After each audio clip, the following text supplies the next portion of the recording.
Perfect. Is this smooth enough, boss?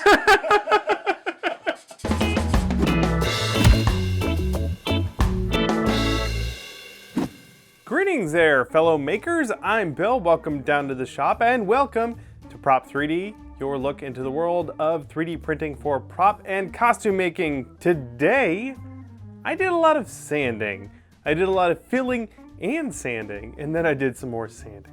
One of my goals with this here Boolean Gemini project was to fool anyone who saw the finished piece into not knowing that it was done with 3D printing. Of course, the dead giveaway with 3D printing is all of those layer lines, especially with FDM printing like this guy here. To remove that texture, that meant a whole lot of sanding. I got started by using a 220 grit sandpaper for most of the surfaces and a 100 grit sandpaper in any areas that required just a little bit more of an aggressive treatment. This is the MatterHackers Pro PLA, and while it does print very nicely, PLA doesn't sand quite as easily as ABS, so I had my work cut out for me. Along with the sandpaper, I used some of my other favorite sanding tools like needle files and sanding twigs. The needle files are especially great for getting into tight grooves and details. I'm also not above conning my friends into doing some of the hard work for me.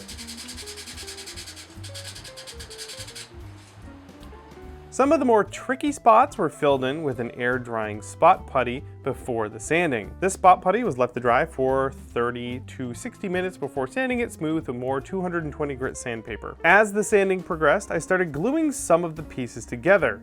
Parts like the rear stock went together easily with just a little bit of super glue. I also glued together the trigger and the trigger guard. More of the larger pieces were also glued together at this stage. I did, however, leave the gun in just a couple of larger pieces. This was so that I could paint the parts separately and avoid some of the masking on parts that needed to be different colors. The large top pieces were glued together in the same way, with more super glue. While they went together really well, I still had some seams between them that needed to be fixed up before painting. For large seams like this, I like using a body filler like Bondo, or in this case, I used Evercoat. The filler gets mixed up with a catalyst, and then it gets smeared all over the offending areas. It takes about 30 minutes to fully cure, and then it can be sanded smooth. Using a file and some 100 grit sandpaper, I took down this first pass of filler on all of the seams. This pass of filling took care of most of the gaps and any unevenness between the two 3D printed parts that were glued together. To gauge my progress and start filling in some of the smaller imperfections, I hung up all of the pieces and then sprayed them down with a nice layer of automotive filler primer. This is a thick primer that fills in any small gaps and textures in the surface. Once that primer was dry, I could easily see any spots that needed to be either sanded down more or filled in more. Sanding the problem areas will show the primer in deep areas that need to be filled in. For smaller indents, an air drying spot putty works great. After sanding, the dark red spots are the areas that were filled in. For larger areas, more of that body filler was required. Sometimes it isn't obvious where and how much filler is needed. I like to use a flat sanding tool to smooth out an area to see where I had missed. This shows a very slight shallow area that needed to be filled in.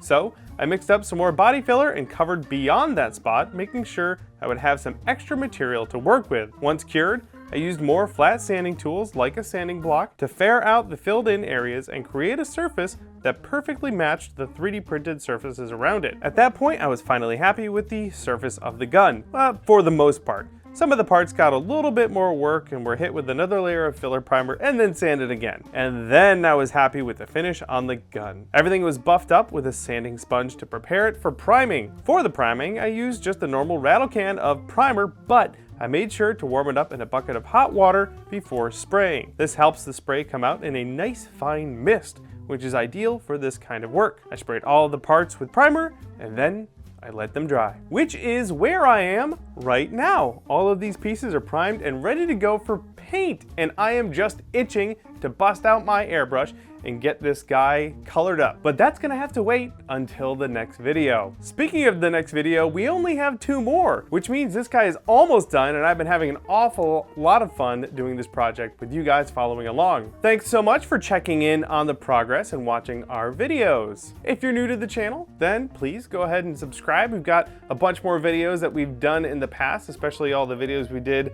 leading up to this point on the Boolean Gemini. And of course, we have a bunch more videos coming out in the near future. We have 1 or 2 videos coming out every single week, sometimes more. If you have any questions about this build, then let me know down in the comments. I'll try and get back to you. Now, if you don't mind, all that sanding took it out of me, and I think I'm gonna go take 5.